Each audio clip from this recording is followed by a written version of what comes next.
Come on, Livingston. We gotta go on and on and on. Together we can make it. We gotta go on and on and on. Come on, Livingston. Knocks it through. Mullen bursting into the box. Josh Mullen. Together we can make it. Mullen's ball across, it's turned in! It's Pittman who's got it! Livingston leads! Road is long. Can they get the ball back in? O'Brien. Lead! And Livingston have the lead! Man, and score. If we march together. The full-time whistle blows and David Hayes celebrates! And the Livingston fans join in exultation. Come on, Livingston. Livingston have the lead against Rangers, and they are certainly rising to a few occasions on their return to the top flight in Scotland. Come on, Livingston. We gotta go. Hello and welcome back to Talk Livi, the podcast dedicated to everything Livingston Football Club and Scottish football. My name's Euan, and today I'm joined by the man, the myth, and probably not a legend, Broonie. How you doing, mate? Wow, that's so harsh. No, I'm well. Obviously, still a wee bit down after the result at the weekend. Obviously, gives us everything to do on Saturday coming. But no, other than that, I'm doing all right. What about yourself? Yeah, I'm all good. I've had a couple of days recovery from my exploits to Vienna via Palma and Krakow on the way home as well. So, yeah, pretty eventful week. Back to the grind today, sadly, for work. So, yeah, it's all been good. But the same as yourself, back to the bread and butter, which is Livingston FC, and back with a bang as well. Plenty to discuss, despite it only being 1-0 at the weekend, which I'm sure all Livy fans will be well aware of the decisions that were made over the weekend. But as always, you can find this episode as well as all our other episodes on your preferred podcast streaming site. Just search for Talk Livi, so follow us or subscribe to ensure that you don't miss another episode. We'll start this one off by discussing our defeat in Perth, and as Euan alluded to there, turned into the Kevin Clancy show against St Johnstone. Our women's team took on Edinburgh City this weekend, as despite a second half fight back, fell to a second defeat on the bounce. We'll discuss all the talking points from the game. And finally, Euan was joined by Andy from the MFC Podcast to discuss our next game and potential top six decider with Motherwell at the Tony Macaroni Arena. Do you want me to add a few more in?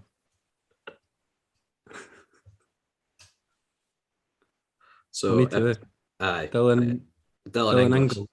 Yeah, Dylan Ingalls, who runs the Viva Motherwell account on Twitter.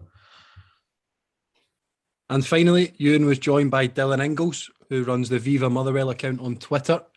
They discussed our next game and potential top six decider with Motherwell at the Tony Macaroni Arena on Saturday. And then we need to intro us discuss.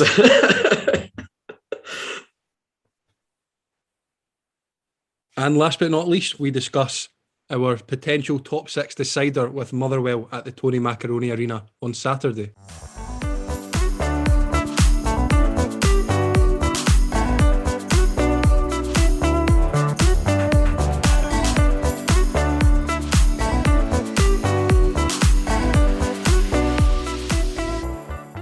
It was a trip to Perth this weekend for the Lions, as an early Callum Hendry penalty would seal 3 points for St Johnstone in an incident-packed game, as Kevin Clancy took centre stage yet again whilst officiating for the Lions. Broonie, have you calmed down yet? I've mellowed a wee bit as the time's gone on, but you know, I've watched Sports Scene a couple of times now. I kind of keep watching it back in disbelief. Obviously, the referring to the penalty that we were denied, but there were just a few decisions that didn't go our way. I think it's a soft. I think you disagree with me on the penalty that was awarded. I think Murray Davidson's offside from the first contact of the ball. I believe. Not seen a clear cut replay of that, but I thought that at the time. But even the penalty, I don't think Jack Fitzwater kind of throws his arm towards Callum Hendry. Don't get me wrong. I think we both said this yesterday when we were at the women's game. If it's a Livingston striker, I'm absolutely up screaming for a penalty. But I think Hendry is very clever. He kind of invites the contact and maybe moves towards Fitzwater's elbow more than, Fitzy. I don't think Fitzy swings towards him. So it's probably a wee bit soft. But yeah, other than that, James Penright's probably lucky to stay on the pitch for his challenge. St Johnstone fans were on a wee bit about the Nicky Devlin challenge as well. But I mean, there was not even a foul given for that. So for me, I think Nicky got the ball and obviously has to go through the guy to get that. But there's no real force in it for me. Obviously, Tony Gallagher came off worse for wear, couldn't continue. But I don't think, obviously, Nicky's not that type of player. But for me, it's not a red card. It's not a yellow card. It's a totally fair challenge. And yeah, the other decision is baffling, shall we say? What decision's that, Broonie? What decision's that? Sorry, brilliant save. Forget it. Brilliant save by the St Johnstone centre half, Cleary. Tipped it round the post. Absolutely outstanding from him. But I mean, other than that, we can talk about the decisions. I don't think we were at our best. I have said that I think we've played worse this season and got results from the game. So I wouldn't say, that it was complete and utter rubbish. We created enough chances for me to get at least something out of the game. But I think, as poor as St Johnstone have been this season, I think they deserve a wee bit of credit. Obviously, they're fighting for their lives and things like that. And I think if we go and put in a performance like that, take the lead early on, it's back to the wall, we're defending our box, kicking, scratching, trying to protect that lead, then I think we'd be coming away saying, what a Livy-like performance that was. So I think a wee bit of credit does need to go to St Johnstone, but that doesn't take away from the fact that we were a wee bit lacklustre in front of goal and we got into good positions, but we just didn't pull the trigger at the right times. We didn't, put in the right cross, kind of played into St Johnstone's hands a wee bit, going long to Soto against, the likes of McCart, Gordon and Cleary as well, who's good with his head as well as his arms. So it is a wee bit frustrating, but I think on another day we probably get something from the game, based on we maybe put a couple more chances away that we created. You look at Iowa's in the last minute, completely heads it wide, gets it all wrong. There was a few like that, maybe not as clear cut as that. That's a wee bit of a concern, but we score that, or we get a penalty for what is probably the most blatant penalty I've ever seen at this level that wasn't given. So it's tough to take, as you can say, because I keep rambling on about it. But yeah, I don't think it was as bad as a lot have made out for me. We just need to pick ourselves up and the old cliche is go again next week. # we go again. I mean, where do I start? So obviously the penalty incident, early doors, we called it at the time. Murray Davidson's offside in the build-up to it. Obviously Davies had a look back at the footage and it backs that up. So the penalty decision shouldn't even come into play. So that's, to be fair, that's not on Kevin Clancy, that's on his linesman. He's relying on his linesman to call that, and they've not done it. The actual penalty decision itself, it's one of those ones, if that was a Livy forward, I would probably be claiming for it. I think Callum Hendry's been very cute, and I think he's almost initiated the contact a little bit. I don't think, I mean, if you watch the footage back, Fitzy's not looking at Hendry. He's not, it falls into the soft category, is the best way I can put it. But would I claim for it if it was a Livingston player? I probably would. So it's a tough one to take, but Hendry's obviously went and tucked the penalty away. Ross, who came on to preview the St Johnstone game, talked about how Callum Hendry's had a bit of a streak of scoring early doors in games recently, and he's backed that up with another one. That's 7 in 10 games for Callum Hendry. So very good form that he's on. But I think seeing a few of the comments on social media about the performance, I don't think we played that badly. Personally, I think I agree with you, Broonie, I think we've played much worse this season and got results in games. Just one off the top of my head, Ross County away, for example. I don't think we turned up for 70 minutes of that game and managed to come away with 3 points. So there was opportunities that we had within the game. I think we responded quite well to going a goal down early on. Alan Forrest had an effort edge of the box, which Clark's kind of saved quite comfortably. Soto's had an effort where he spun his man in the box really well. Ali Crawford had an effort for them kind of from distance, which Max has turned round the post. But the pitch, there'll be folk who will listen to this, opposition fans, and think it's cheap me talking about a pitch, but I also don't think the pitch allowed for a particularly good game of football either. Players would need to take 2 or 3 extra touches to get the ball under control, which didn't help. But it is the same conditions for both teams, and the fact that Callum Davidson mentioned it in his post-match, a difficult surface, I mean, says everything if that's the home manager talking about their own pitch. So no, I think we responded quite well to going a goal down, but you know that the other controversial decision, which St Johnstone fans obviously will be referring to, I kept seeing 2 red cards being mentioned on Twitter, and the only other challenge I could fathom out that they were referring to was the Nicky Devlin one in the first half. For me, it's a good, strong tackle. It's not even a yellow card for me. I think Nicky's won the ball. You can see that by the way that the ball deviates forward with Nicky's momentum. So for me, it's not even a booking. So nothing really to talk about on that one, in my opinion. The one I will say, and I said it at the time, was James Penrice's tackle on Cleary. For me, that's as clear a red card as you'll see this season. I think it's dangerous, it's out of control. And I think even Andrew Shinney's reaction behind the goal as he's warming up, I think suggests that it was a red card as well when he puts his hands to his head in disbelief. So I think, you know, we were lucky to keep 10 men on the park.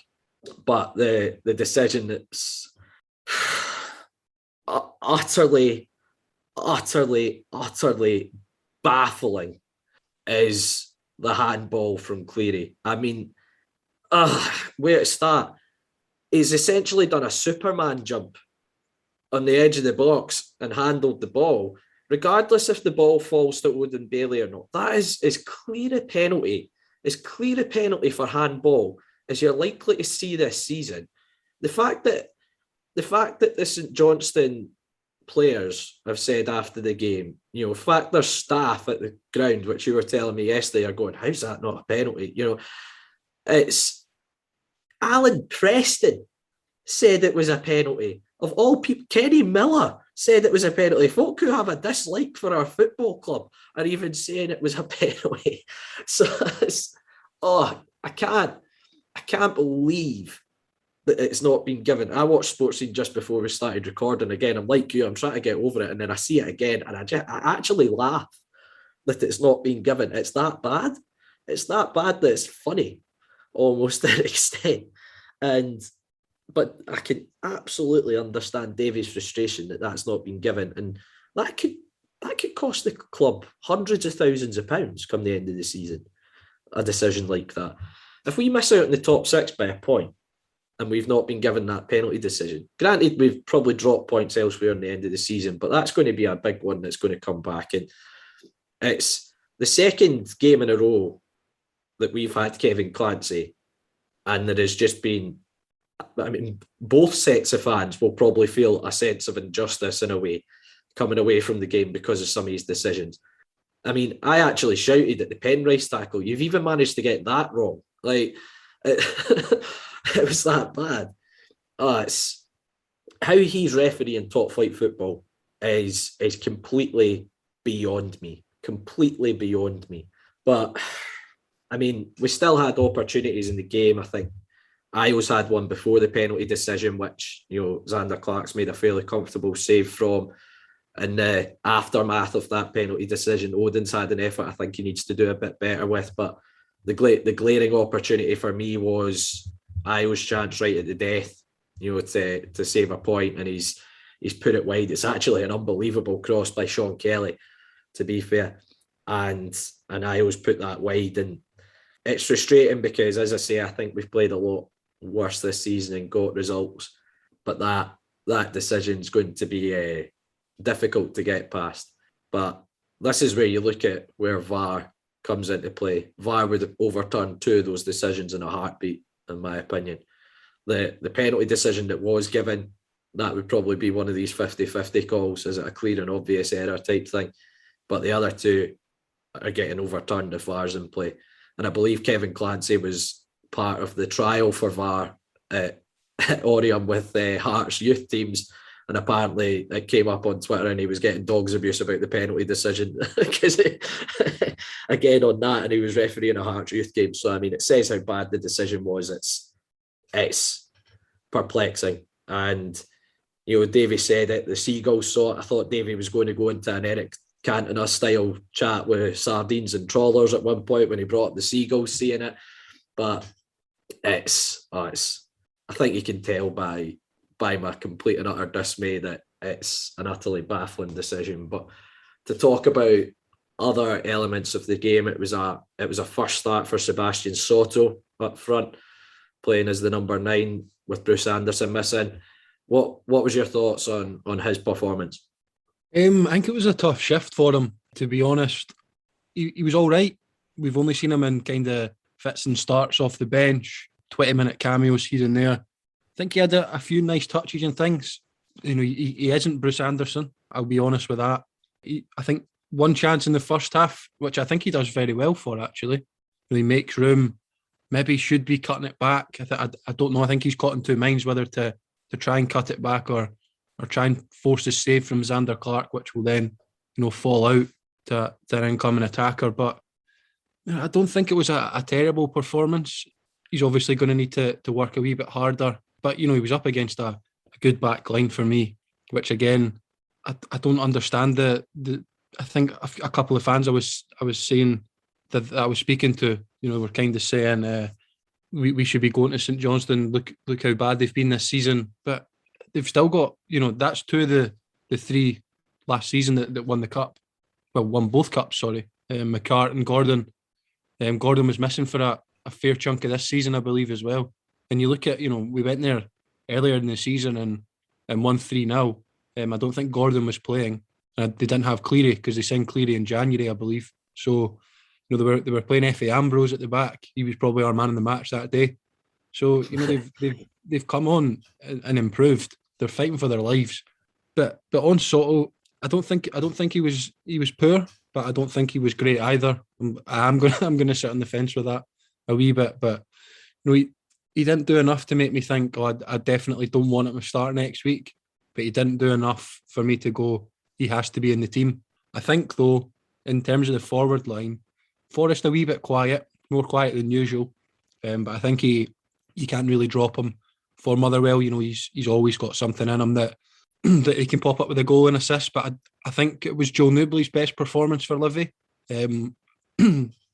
Obviously, that might come as a surprise to a few people, you know, looking at the numbers of it.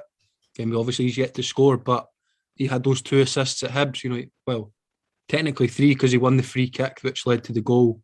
And then he obviously set up the other 2 goals at Easter Road back in January. But for me, you know, despite us not scoring, before Gallagher came off with an injury at left back, he'd ran him ragged. Then he started running Booth ragged. And he was just, you know, he had a few nutmegs in there, showing his strength, linking up with Devlin down the right, showing his trickery. You know, I think he's 6'4", 6'5", and you know, he's got pace to burn, tricks, and you know, he's such an unorthodox player. I think that's how he describes himself. He's not. And I think we tried to play him as a number 9 and kind of lump the ball up to him. He's good at that. You know, he can hold it up, but he's definitely better on the right for me. And he got down the wing a good few times. Just there was maybe a wee bit a lack of an end product, or you know, the ball was cleared, or you know, we were ghosting in and Xander Clark's made a save or whatever. But you know, he was definitely a positive for me. Obviously, we hope he's all right. I think he was fine. We spoke to him after the game, doing post match for the Twitter, but unfortunately that file ended up corrupting, which is a bit of a shame because you know he had a lot of good things to say about the boys in the changing room being motivated and things like that. But you know, we spoke about the challenge from Murray Davidson, which we haven't touched on. It's a yellow card, you know, but there comes a point as well where does that? It's maybe an amber card, you know, because he plays absolutely zero attempt to play the ball and absolutely scythes Newbley down. But it's probably one of those, you know, if Livi are 1-0 up and maybe a Jason Holt makes that kind of a challenge, you're almost up applauding it, aren't you? Because you've stopped the counter attack and you know you've stopped the other team potentially scoring. So you know it's a tough one, but I think Newbley ran them ragged, and if we're to get anything against Motherwell, well, we need to win. And if we are, I think he'll be key on that down the right hand side, hopefully. Yeah, to touch on Soto, I think he did all right. it's a difficult shift against their three centre halves. They're absolute monsters, very good in the air. In that situation, I think our midfield, there was too big a gap between our midfield and Seb, to be honest. Our midfield needs to gamble a little bit more on the second balls coming down from that. And I think that way you're maybe looking at Seb's performance slightly differently. Oh, he managed to occupy the centre half really well. You know, we picked up on all the second balls off him. So I think he was maybe let down a little by the players behind him, in my opinion. Nubly's been a breath of fresh air, as you say. The best way to describe him is unorthodox. The decision was made to put him through the middle when Seb came off, mainly probably to pin the St Johnstone centre halves a little bit more and maybe win a little bit more off the second balls in that aspect from Joe. The Murray Davidson tackle is classic and Murray Davidson tackle, as I think you'll probably see this season. What I find more embarrassing about it was about 10 seconds before it when he jumps up for a header, and I think everyone in McDermott Park could hear him scream. He then got back up within a millisecond when he realised it wasn't given and had about 3 goes at scything Joel down and eventually got him. And as you say, it's one of those tackles. I don't like to see these tackles where you're making zero attempt to win the ball. Personally, it just does come across that you're trying to endanger an opponent, but it's one of those challenges, as you say, if Holt did it, if Omiyonga did it, when we're a goal up, I'd probably be like, great yellow. So it's one of those ones that it depends what glasses you've got on, if you've got the opposition's ones or if you've got your own team's one on, yeah, how you look at that. But it was an incredibly frustrating afternoon for several reasons. If Davey hasn't put in a complaint about Kevin Clancy's standard of refereeing, then I'd be absolutely gobsmacked, to be honest. But sadly, can't turn the clock back. We fell to a 1-0 defeat up in Perth, and it moves on to our biggest game of the season, essentially, at home to Motherwell. And I believe there's a few tickets being handed out, so hopefully we can bounce back and get the 3 points required to hopefully make it into the top 6 for a third consecutive season.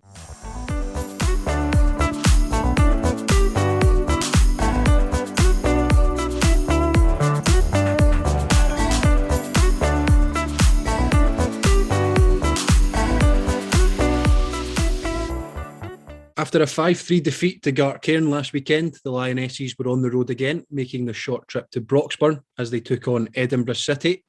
Despite coming from 2-0 down to level the game, the ladies unfortunately fell to a 3-2 defeat. Euan, what were your thoughts on that one? Personally, I think the right outcome in the end. I think Edinburgh City were the better side for the most part of the game, I'd probably say, other than the kind of 10-15 minute spell where we managed to get back on level terms. I think Edinburgh City were the better side. I think they got their foot on the ball a lot more and passed the ball about through the thirds, and Charlotte Ferguson in goals managed to actually keep the score down. First half, made a couple of really good saves from free kicks. One really good 1v1 she came out for as well. Unfortunately, she might have been at fault a little bit for the Edinburgh City goal. They've managed to get in. She's kind of spilled the ball from a save, and it's been bundled into the back of the net by the Edinburgh City forward. But had a chance just on half time. Vicky Woods forced a save from the keeper, managed to push it past the post, but that was right on the stroke half time. It's probably the first time we've genuinely threatened in the half. And second half, Edinburgh City went 2-0 up early doors. It's a 1v1, well taken goal in the end, but I think carved open a little bit too easily and made a sub. Jen Dodds came on up top with Ashley Fish, and almost an instant impact. Ashley's had a really good effort on her left-hand side, parried away by the keeper, but Jen's done really well to follow it in and get us back in the game and managed to get the equaliser. It's actually a really good passage of play from ourselves. Great turn by Ashley Fish, great ball out wide to Shan Hughes-Lee, and it's a great ball hung up at the back post, and it's an own goal. It's been bundled into the back of the net, and the girls have got themselves on level terms, probably, as I say, for the most part against the run of play. But Edinburgh City managed to get the lead again. It's a speculative effort from quite far out, and unfortunately Fiona Walker's turned it into her own net. Very unfortunate. Charlotte Ferguson's not really got a chance in the goal in that situation, and I think Edinburgh City had another couple of chances which they've put wide, and Rebecca Giaconelli had an effort late on which the keeper's made a good save from the edge of the box from. But to be totally honest, I think Edinburgh City did deserve to win the game, and it's probably put quite a big spanner in the works in terms of their bid for promotion. The last couple of results, we were at the Gartcairn game last week, Broonie, as well, and it was a disappointing result for the girls. But to continue on the theme of bad refereeing, the referee in the women's game was clearly a bit jealous of Kevin Clancy's spectacular showing at McDermott Park and wanted to get on in the action as well. And there was one baffling foul that he gave when Charlotte Ferguson cleared the ball first half. The Edinburgh City forward ran into her and he gave a free kick. That was right in front of us, but also sent off two of the Livingston coaching staff as well, obviously for something that they've said. But for those of you who have been to Albion Park before, the dugouts, there is a grass hill behind it. The guys literally went and stood 5 yards behind the goal on the grass hill. So what he managed to achieve by sending them off, I honestly don't know. To be fair, one of the coaches went and sat up on what seemed like a naughty bench up the top of the hill, to be fair to him. I don't know if there was maybe more shelter from the trees that overhang at that bit, so because it was chucking it down for the most part of the game. So yes, it's been an interesting weekend with refereeing, to be honest. But yeah, I think Edinburgh City deserved the result, and it's another disappointing weekend, unfortunately, for our women's team. Yeah, I'd agree with that. Been tough the last few weeks, as you mentioned there. So defeat this weekend to Edinburgh, defeat last weekend to Gartcairn, and then the draw with Rossvale in the last minute. I think if you maybe win that, you see that game out, you're going into Gartcairn a wee bit more confident. But it's just been tough. Obviously Gartcairn were at a good side, probably deserved that win, but I think against Edinburgh City as well, they deserved it. The first half for me almost kills the girls. Didn't really turn up the first half, and Edinburgh City, only went in 1-0 at the break, but it could have been much more.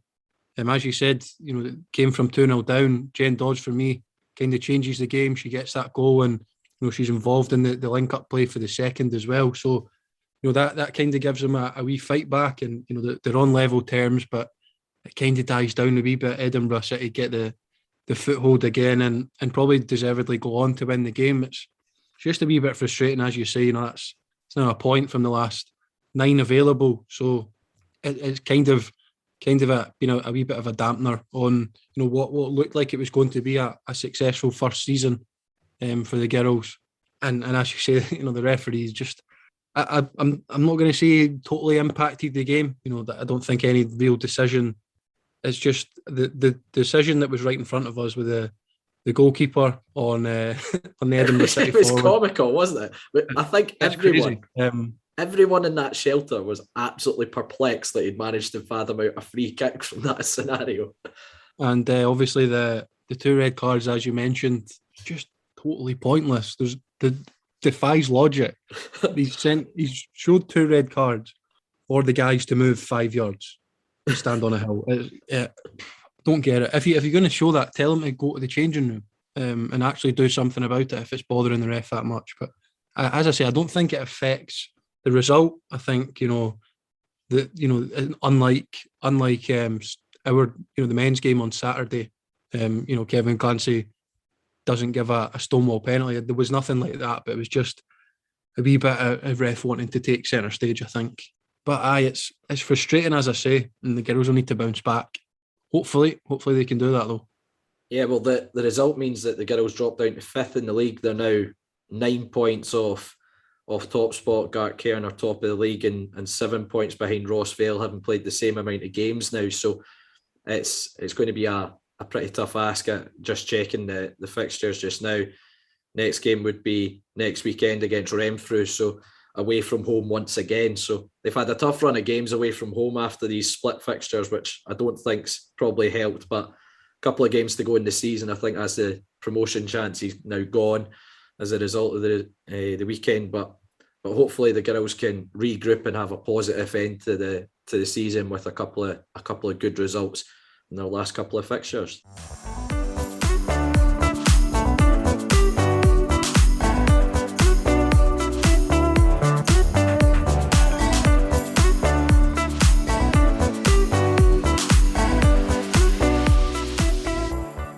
I'm delighted to welcome Andy Ross from the MFC Podcast on to Talk Livi. Andy, how you doing, mate?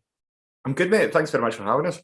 No, it's a pleasure to have you on. Now, the last time we spoke was just before the Boxing Day game, and it ended up turning into a bit of a group therapy session with me, you, and Pepe, because the news had come out that games were getting moved behind closed doors again. But since then, is it safe to say it's been a season of two halves for Motherwell? It's absolutely safe to say that. Yeah, it's really 2022 hasn't really started. That was the first victory of the year in the league, anyway, on Saturday against St Mirren. But somehow we remain in fifth place, and we can harbour expectations of potentially qualifying for Europe at this moment in time, because the teams around us just don't seem to be picking up points either. Well, that's what's made this season so bizarre. You've won one game this calendar year and you're still in the mix for Europe. It just says a lot about your start to the season, doesn't it? Because I think you caught quite a few teams off guard with your start to the campaign, didn't you? Yeah, I think that can be contributed to a number of factors. There's a rule of thumb in our podcast now that we don't mention Tony Watt's name, because you can't blame the departure of one player on completely turning your form around in the season. But we had a player that was full of confidence, he was scoring goals, and as a result we were winning games off the back of Tony Watt's goals. And since we've left him, we've not been able to replace him with anything like the same standard of player. Joe Effort's come in and scored a couple of goals. Kevin Van Veen is a bit hit or miss when it comes to goal scoring for him. Connor Shields has struggled somewhat to make the step up from Championship to the Premiership, although he does chip in with the odd goal. But we've lacked that kind of out-and-out goal scorer, and it's so significant. If you've got someone that's capable of hitting double figures for you, more likely than not, you're going to end up in the upper reaches of the table. And Motherwell, unfortunately, don't have that right now. As you say, prior to the St Mirren game at the weekend, your last victory was thoroughly enough against Livi on Boxing Day. Other than the goals of Tony Watt, is there anything else you would say has been a contributing factor to that slumping form second half of the season? I think one big factor is the manager doesn't seem to know his strongest 11. We rotate so much. There's players that fall out the picture. There's players like Ricky Lamy, for instance, who didn't play very often in the first half of the season, has signed a pre-contract agreement with Dundee, and now seems to be one of our first choice centre-backs. You just can't put your finger on what the rationale is behind that. There's players that supporters have been kind of clamouring to see. Callum Slattery, I think, in the first half of the season was excellent, but again, he's fallen out of favour. He came back into the team, albeit on Saturday for the St Mirren game. I think there's been a bit of frustration with the manager, and the style of football especially hasn't been very appealing. And when results aren't going well, that tends to be a real kind of bone of contention. Whereas if you're winning games and not playing very well, nobody really gives, do they? Exactly. You go over it quite quickly. Aye, results business, isn't it? But you mentioned about the style of play and the selections under Alexander. I've seen a few folk on Twitter describing it as Alexander Bingo in terms of the selection every week and the system he plays. I take it that's fairly accurate then, Andy. Yes, it is. To be fair, I think that the selection policy has been confusing.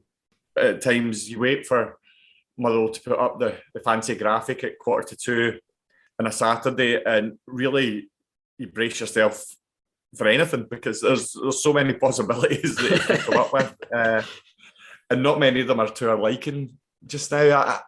I don't want to be too harsh on him, because I still kind of question whether anyone else could come in and do a better job. There's not a manager that I would be able to name off the top of my head that could come in and replace Graham Alexander and replicate the kind of success that he's had, because you can't get away from the fact that regardless of other teams being poor or whatnot, if we finish fifth in the table, it's a fantastic season for us. So it's it's very confusing. But I was really frustrated by the Scottish Cup game against Hibs a couple of weeks ago. We beat Morton in kind of dramatic circumstances in the fourth round, went a goal behind in extra time and then turned it round to win 2-1. We then knocked out Aberdeen, and then you've got a home game against Hibs. Now, Bevis McGabby been sent off in the first minute, and sorry for kind of going off on a tangent here, but Willie Collum was praised to the hilt yesterday for keeping his cards in his pocket until later on in the game, where he saw a flurry of cards. But why doesn't he apply those rules to a Motherwell Hibs game? First minute sending off in that game. That's ludicrous. Look, you can't referee occasions. You've got to actually apply the same rules to every game you referee. I just think that's shocking. Well, Andy, you're already fitting in perfectly with our previous two segments on the podcast, because the referee, obviously, in our game against St Johnstone has had a few headlines, and the referee in our women's game yesterday was appalling as well. So you're actually fitting in perfectly by having a whinge about referees this week without even realising. But, to talk about Motherwell, and there's a few common connections within the Motherwell team to Livi. In fact, there used to be hundreds upon hundreds kicking about at Motherwell that had played at Livi at one point, but the two that are still kicking about are Liam Kelly and Ricky Lamie. I think Liam Kelly, it's safe to say, has been a revelation since he's arrived at Motherwell, hasn't he? He's an outstanding goalkeeper. He's worth double figures in points a season. He'll make a world-class save on a weekly basis that he's just got no right to keep out. I think we were all shocked to see him get a 3-year deal, and that we managed to do that bit of business. I wouldn't be too surprised if Liam Kelly maybe goes in the summer. I think that there will be a lot of teams with an eye on him, because he's a standout performer on a weekly basis for Motherwell. I was a wee bit disappointed to see him not get some game time in the international break, especially the Austria game. Yeah, I was quite disappointed as well. Obviously, I was out in Austria, so I was quite looking forward to seeing Liam hopefully make him or Craig Calcutt make their first caps for Scotland whilst I was over there. But yeah, I have to say I was a wee bit disappointed, but I'm sure he'll get his chance at some point. Craig Gordon has to retire someday, doesn't he? Yeah, and it's no disrespect to Craig Gordon. Everyone knows how fantastic a goalkeeper he is, but the thing is, Steve Clarke's seen him for Scotland in plenty of occasions. I would have just liked to see, and the same for Xander Clarke as well, because it's a nice story, really, to be honest. Like the way that he's kind of transformed his career, and now is obviously an integral part of the St Johnstone squad. It would have been nice to see both of them get a chance, but alas, it wasn't to be. But yeah, Liam Kelly will be our Player of the Year again this year. He was Player of the Year last season, despite the fact he only came in January, so that tells you all you need to know about Liam Kelly, really. I know he was excellent for ourselves as well. He got a bit of stick. We signed him on loan from Rangers. He'd had a season out on loan at East Fife. He played for us in League One, and bizarrely all these blunders came against East Fife. So he got a bit of stick from our fans, and then we re-signed him when we got promoted to the top flight. He was replacing Neil Alexander, and a few of our fans were a bit iffy based on his spell in League One, but he was sensational for us. Obviously, capped it off by getting called into the Scotland squad tail end of that season. So yeah, nothing bad to say about Liam, and I really do wish him the best. Obviously not for Saturday though. I hope he picks the ball at his net a few times on Saturday. But going on to the game at the weekend, you've said it's been quite difficult to predict a Graham Alexander lineup or the system that he plays. Has it settled down at all? Can you maybe what can we expect from Motherwell on Saturday? No, I've got no idea. Can you make the questions a wee bit easier, please, Euan? I think that Saturday will come as a massive boost for us. It has to. It's such a significant win. And looking at the fixtures at the weekend as well, I think they fall quite nicely for Motherwell, to be honest with you. I would expect St Mirren to lose at home to Rangers. Dundee United are at home to Dundee, which I would expect a home win there. But you've got Hibs going to Hearts. It's really very much in our hands making the top six now. The financial implications, and we've talked about that before we come on, is so significant as well. That lift from being in the top six will have a massive impact on next season's budget and such like. So we really need it. It would be I wouldn't say catastrophic, but it would be some turnaround to be so clear in the top 6 to then end up missing out. And the thought of 5 dead rubber games to round off the season is so depressing. But Livy, it's all there for Livy as well. It's a really intriguing game. I've been very impressed by Livingston in the second half of the season. The results have really turned around. It didn't look like that. The Livingston team that came to Fir Park in Boxing Day, I think it's fair to say they were well beaten. Did get a goal back late on, but I thought it was quite a comprehensive victory. Yeah, we weren't great. I think there was first half, I don't think there was really anything in it at all, and then just that bit of quality from Van Veen with the free kick. But second half, we weren't at the races, I don't think. And Motherwell probably deserved to win it based on the second half mostly. But our record against Motherwell was a bit dodgy. I think I was talking about this with Broonie on our podcast, and I think we've only won 2 games since promotion against Motherwell, both at Livy. So our record's not particularly great, which is what's given me the fear for the weekend. It's strange that, because I always see it as a really sticky match for us as well. Though in terms of not as much at Fir Park, but, and I'll not go into the part about the pitch or anything else. I just think it's generally a difficult place to go and get a result. And there's been some real stinkers in the past as well. I think back to the game in February of 2020, just before the pandemic kicked in. God, aye. And Livy won 1-0. It's dreadful Motherwell performance. One of the worst I can actually ever remember. It's one of the rare times when I was in the press room where Stephen Robinson didn't blame the pitch for Motherwell not getting a result at Livy. He genuinely just went, "We were terrible." I think it was the first time I'd seen him come in the press room and not mention the pitch when Motherwell had won at Livy, which was refreshing from Stephen Robinson for a change. There was no getting away from that. That was a really bad one. And I expect it will be a scrappy affair in Saturday as well, to be honest. I think that there's so much at stake. And to explain this to someone that doesn't support a team like Motherwell or Livingston, it might sound strange that a game that on paper seems like fairly insignificant is so massive. And I think it is in terms of the fan ownership model and everything else. It seems to be working at Motherwell very well. But the follow-away from that is you do need an element of success on the park, and we're budgeting to finish 10th, but I think the aims and the expectations differs now drastically just due to how we started the season and the foundations we gave ourselves. How we've managed to have a nerve-wracking ending to this is beyond me, but here we are. And in terms of the players that we need to watch out for, I would probably say Van Veen's one. That if he's on it, he can be a pretty big handful, can't he? Yeah, he's a special player at times. He's got a hell of a lot of ability, but he is quite streaky.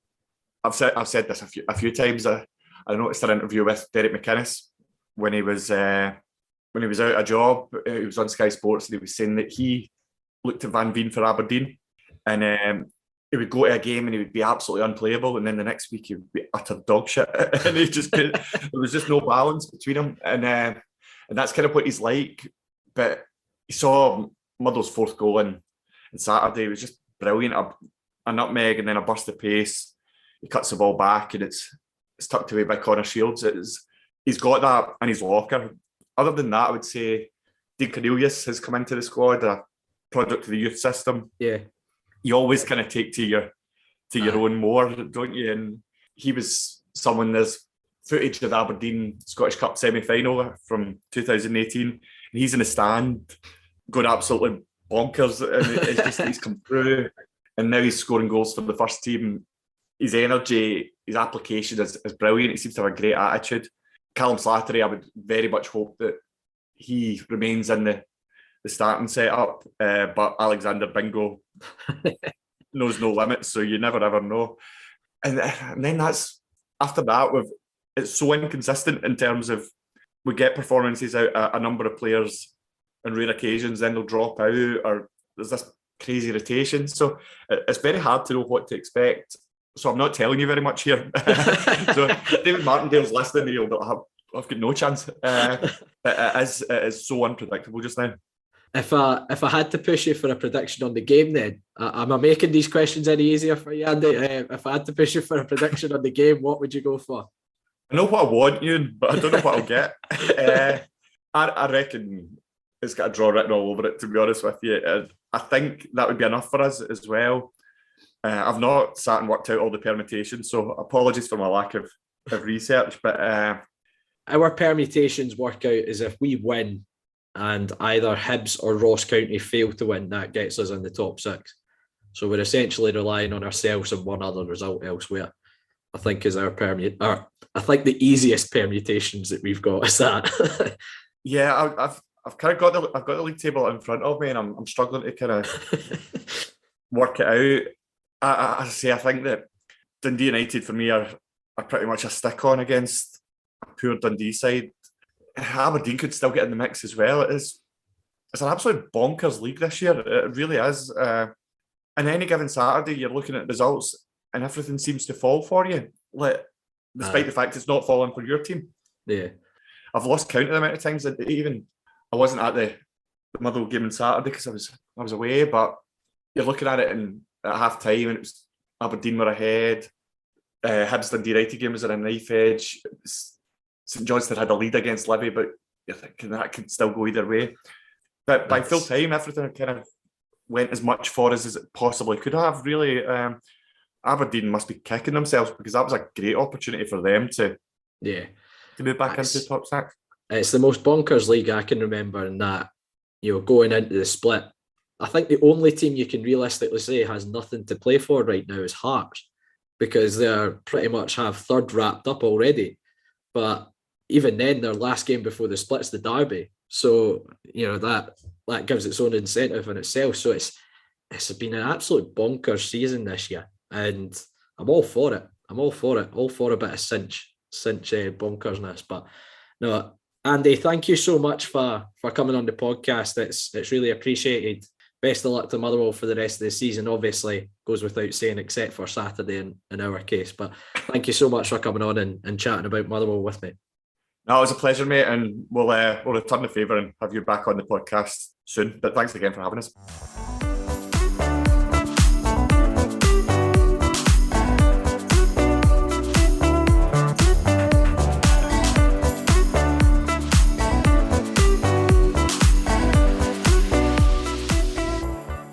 That's it for this week's episode of Talk Livi. Thanks very much again to every single one of you for tuning in week out. If you can, we'd absolutely love to hear your feedback. So either leave us a review on iTunes or simply give us a message on Twitter, Facebook or Instagram. We'll take any criticism or any positive feedback that you're willing to give us. As Bruni said, we're on Facebook, Twitter and Instagram. Search Talk Livi to find us, and you'll find all the links to our weekly episodes on there as well. You can also find all our episodes, including this one, on all good podcast streaming sites, including iTunes and Spotify.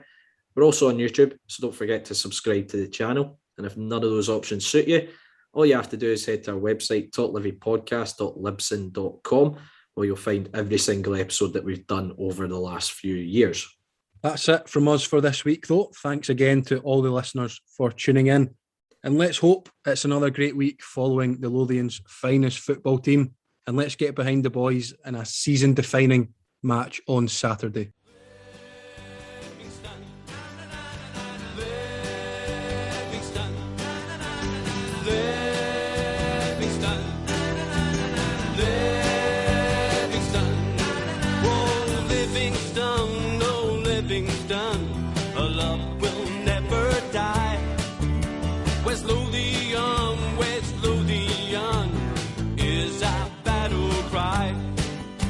This is the place from which